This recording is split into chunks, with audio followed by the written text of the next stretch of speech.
আল্লাহ বলে চিৎকার করছিলেন। সেই বেলাল যখন তার মনিবকে দেখতে পেয়েছে, উমাইয়া ইবনে খালদকে, বেলাল ওই সময় আওয়াজ দিতে লাগলেন, লা নাজাউতু ইন নাজা উমাইয়া ওয়া আমা রাসূলুল্লাহ সাবিরা। যদি আজকে উমাইয়া রেহাই পেয়ে যায়, উমাইয়া যদি বেঁচে যায়, আমি বেলাল আমার কোনো রেহাই থাকবে না, আমি বেলাল আর বেঁচে থাকতে পারবো না। ও আমার রাসূলুল্লাহ সাবিরা, এসো এসো এসো, উমাইয়াকে ধরার চেষ্টা করো। হযরতে বেলাল যখন আওয়াজ দিয়েছেন, সব সাহাবীরা দৌড়ে এসে উমাইয়ার উপরে ঝাঁপিয়ে পড়ছে। ওই সময় উমাইয়া আব্দুর রহমান ইবনে আউফের নাম ধরে ডাকছে, ও ভাই আব্দুর রহমান, আমাকে বাঁচাও বাঁচাও, তোমার সঙ্গে আমার চুক্তি ছিল, ওয়াদা ছিল, মদিনার জমিনে আমি বিপদে পড়লে তুমি আমাকে বাঁচাবে। আমি আজকে বিপদে পড়ে গেছি, ও আব্দুর রহমান, তুমি আমাকে বাঁচাও। এবার বলুন, হক না হকের ফয়সালা, ন্যায় অন্যায়ের ফয়সালা, সত্য মিথ্যার ফয়সালা, ঈমান বেঈমানের ফয়সালা, সেই রকম জায়গায় দুশমন পাকড়াও হয়েছে। আব্দুর রহমান ইবনে আউফ কোন দিকে যাবেন? আল্লাহর শরীয়তের হুকুম মানতে হবে। দুটো হুকুমের জায়গায় উনি পড়ে গেছেন, একটা রাসূলুল্লাহর ওয়াদা, দুশমনকে পাকড়াও করো, আর একটা রাসূলুল্লাহর ওয়াদা করেছেন, ওয়াদা পূরণ করতে হবে। যারা ওয়াদা করে ওয়াদা পূরণ করে না, তাদের দ্বীন নেই। লা দীনা লিমান লা হাদা লাহু, রাসূলুল্লাহ বলেছেন, যারা ওয়াদা করে মুখ দিয়ে ওয়াদা পূরণ করে না, তাদের দ্বীন নেই। এই হাদিস আব্দুর রহমান ইবনে আউফের সামনে সে এখন কি করবে? সাহাবীরা তাকে পাকড়াও করছে, আর এর বাঁচার জন্য তার বন্ধু আব্দুর রহমান ইবনে আউফ রাদিয়াল্লাহু তাআলাকে ডাকছেন। পৃথিবীর মানুষ দেখে নাও, এই জায়গায় আব্দুর রহমান ইবনে আউফ গাদ্দারি করতে পারতেন, বেঈমানি করতে পারতেন, তার ডাকে সাড়া না দিয়ে বদলা নিতে পারতেন, কিন্তু তিনি করলেন কি? যেহেতু তার সঙ্গে আমার ওয়াদা ছিল, তাই তিনি ছুটে এসে তাকে ঘিরে ধরে সাহাবীদেরকে বলছেন, একে মেরো না, একে মেরো না, এ আমার ওয়াদার মধ্যে আছে, আমার চুক্তির মধ্যে আছে, আমার সঙ্গে অঙ্গীকারবদ্ধ আছি, একে তোমরা মেরো না, একে তোমরা মেরো না। কিন্তু সাহাবীরা কথা শুনতে চাইছেন না, আর আব্দুর রহমান ইবনে আউফ উমাইয়া ইবনে খালদকে মারতেও দিচ্ছেন না। বদমাইশ, উগ্র হিন্দুত্ববাদী, তোমরা যা খুশি তাই বলো, এই ইতিহাস তোমাদের জানা নেই। শুনে নাও, ওই রকম পরিস্থিতির মাঝখানে দাঁড়িয়ে কোনদিন এটা হতে পারে না একটা দুশমনকে ছেড়ে দেবে, না, এটা হতে পারে না। কিন্তু আব্দুর রহমান ইবনে আউফ আল্লাহর নবীর হাদিসের দিকে খেয়াল করছেন, যেহেতু তার সঙ্গে আমার ওয়াদা আছে, চুক্তি আছে, শর্ত আছে, এই ওয়াদা ভঙ্গ করা যায় না, তাই তিনি তাকে বাঁচানোর জন্য জড়িয়ে ধরলেন, রুখতে পারছেন না। বলল, ভাই উমাইয়া, তুমি শুয়ে পড়ো, শুয়ে পড়ো। জমিনের উপরে শুয়ে পড়েছেন। আব্দুর রহমান ইবনে আউফ রাদিয়াল্লাহু তাআলা তার উপরে ওপর হয়ে শুয়ে পড়ে তার ওয়াদা পূরণ করে তার বন্ধুকে বাঁচাবার চেষ্টা করছেন। তুমি আমার নবীকে জঙ্গি বলো? নবীর একজন শিষ্যের কথা বলছি তোমাদের। পৃথিবী শোনো, আমার নবীর একটা তৈরি করা ছাত্রের কথা বলছি। এত সাহাবী ঝাঁপিয়ে পড়ছেন, আব্দুর রহমানের পক্ষে সম্ভব নয় বেলালের মুরিদকে বাঁচানো, তারপরও বলল, ভাই তুমি তাড়াতাড়ি জমিনে শুয়ে পড়ো। উমাইয়া ইবনে খালদ শুয়ে পড়েছেন, আর আব্দুর রহমান ইবনে আউফ তার উপর হয়ে শুয়ে পড়ল। কি ভাবছেন আপনারা?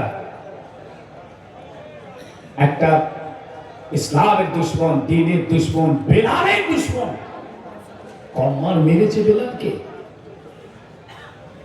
আল্লাহু আকবার। কিন্তু আব্দুর রহমান ইবনে আউফ বাঁচাতে পারেননি সেদিন। বুখারী হাদিস এসেছে, সাহাবীরা আব্দুর রহমান ইবনে আউফের নিচু দিয়ে খঞ্জর মারলেন। ও তো উপরে শুয়ে আছে, আটকাচ্ছে, কিন্তু নিচু দিয়ে খঞ্জর মেরেছিলেন, নিয়ে ওকে জাহান্নামে পাঠিয়ে। তুমি আমার নবীকে বলছো জঙ্গি নবী? তলোয়ার দিয়ে লোভ দেখিয়ে ভয় দেখিয়ে ইসলামের দিকে ঠেকেছে? একটা প্রমাণ করো তো। সেই দিন আজকে আমরা পেয়েছি। মনে রাখবেন, আমাদের এই দিন পরিপূর্ণ কমপ্লিট। এই দিন জোর জুলুম করে নয়, ভয় দেখিয়ে নয়, লোভ দেখিয়ে নয়, আমার রসুলের আদর্শ, ভালোবাসা, আখলাক, প্রেম, প্রীতি, দয়া, মায়া পেয়ে মানুষ দলে দলে আমার রসুলুল্লাহ সান্নিধ্যে এসে সেই যুগের ওই কঠিন মানুষগুলো ইসলাম গ্রহণ করে ঈমানের মুসলমান হয়েছিলেন।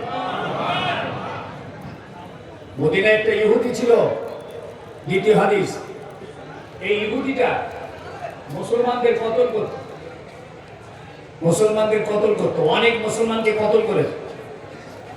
আল্লাহ নবী সাহাবীরা একদিন ধরে ফেললেন, ধরে ফেলে মদিনায় আনলেন। মদিনায় রাসূলুল্লাহর মসজিদে নববীর পিলারে দড়ি দিয়ে বাঁধা হলো।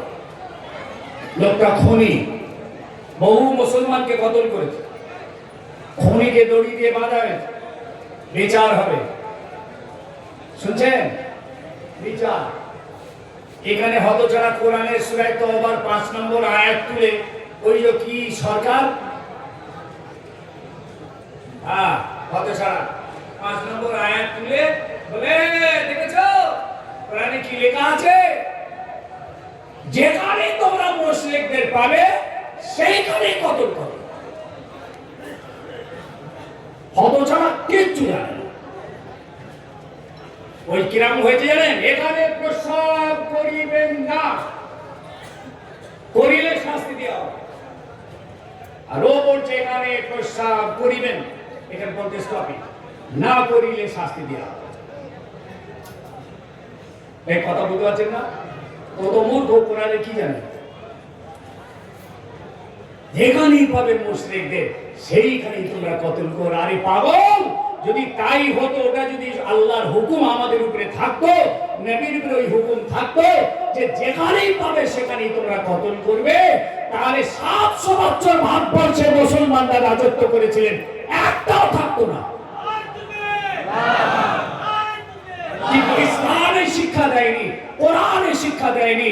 কোরআন ভালোবাসা, দয়া, মায়া, প্রেম, প্রীতি, ত্যাগ, ন্যায়, ইনসাফের শিক্ষা দিয়েছেন। তাই সারা পৃথিবীতে মাত্র 23 বছরের ব্যবধানে সারা পৃথিবীতে ইসলাম পৌঁছে গেছে, কোরআন পৌঁছে গেছে, দ্বীন পৌঁছে গেছে। দ্বীন পরিপূর্ণতা লাভ করেছে মাত্র 23 বছরে। যেখানে নূহ আলাইহিস সালাম 900 বছর ওয়াজ করেছিলেন, 900 বছর কওম হিদায়াত পায়নি। মদিনার মসজিদের পিলারে বাঁধা, কি হবে? কতল করে দেবে তো? কথা বলে না, কি কতল করবে? যেখানে পাবে সেখানে করবে। ও তো অনেকগুলো মুসলমানকে কতল করবে, প্রায় 50-এর উপর এত কতল করেছে। উসাসা বিন আসাস, ইহুদিটার নাম উসাসা। আল্লাহর নবী এসে বলছেন, উসাসা আমাকে দেখে তোমার কি রকম মনে হয় বাবা? কি বিচার হচ্ছে? সাহাবীরা বলছে, ইয়া রাসূলুল্লাহ, একবার আপনি হুকুম দেন ওকে দুনিয়া থেকে তুলে দিন, আমাদের অনেক ভাইকে কতল করেছে। আমার রাসূল বলছেন, সবর, সবর। আল্লাহ আমাকে প্রতিশোধ নেওয়ার জন্য পাঠাননি, আল্লাহ আমাকে বদলা নেওয়ার জন্য পাঠাননি, আল্লাহ আমাকে রাহমাতাল লিল আলামিন করে পাঠিয়েছেন। সবর। রাসূলুল্লাহ জিজ্ঞেস করেছেন, আমাকে দেখে তোমার কি রকম মনে হয়? কি উত্তর দিচ্ছি জানেন? ও মুহাম্মদ, আপনাকে দেখে আমার আর কি মনে হবে? আপনি যদি আজ আমাকে কতল করে দেন, অবশ্যই একজন খুনিকে আপনি কতল করবেন।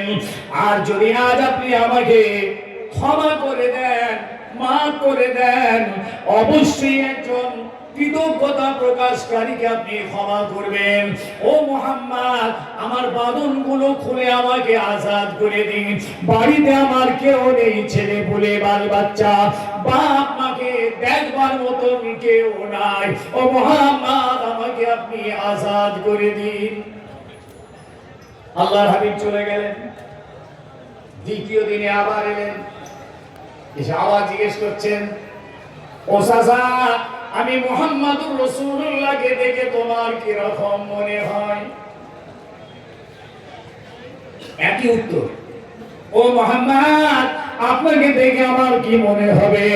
আপনি যদি আজ আমাকে কতল করে দেন, অবশ্যই একজন খুনিকে আপনি কতল করবেন। যদি আজ আপনি আমার বাঁধনগুলো খুলে ক্ষমা করে দেন, অবশ্যই একজন কৃতজ্ঞতা প্রকাশকারীকে ক্ষমা করবেন। উনি চলে গেলেন। কথা শুনছেন? বুঝতে পারছেন? ওই উগ্র হিন্দুত্ববাদী যারা আজকে আমাদের দিকে আঙুল তোলে, আমাদের দেখলি বলে সব জেহাদিরা, যদি জেহাদি হতো ওই একটাই মনে রেখো, 700 বছরে তোমাদের কোনো পাত্তাই থাকতো না ভারতবর্ষ, নিশ্চিহ্ন হয়ে যেত। হিন্দু খাতরে মে হ্যাঁ, হিন্দু খাতরে মে হ্যাঁ। আর প্রধানমন্ত্রী তো হিন্দু, প্রধানমন্ত্রী হিন্দু থাকার পরেও যদি হিন্দু খাতরে মে হ্যাঁ, তো ঝামেলা মিটিয়ে রাখেন, মুসলমানকে প্রধানমন্ত্রী করে দিয়ে মুসলমানকে খাতরায় ফেলে দাও।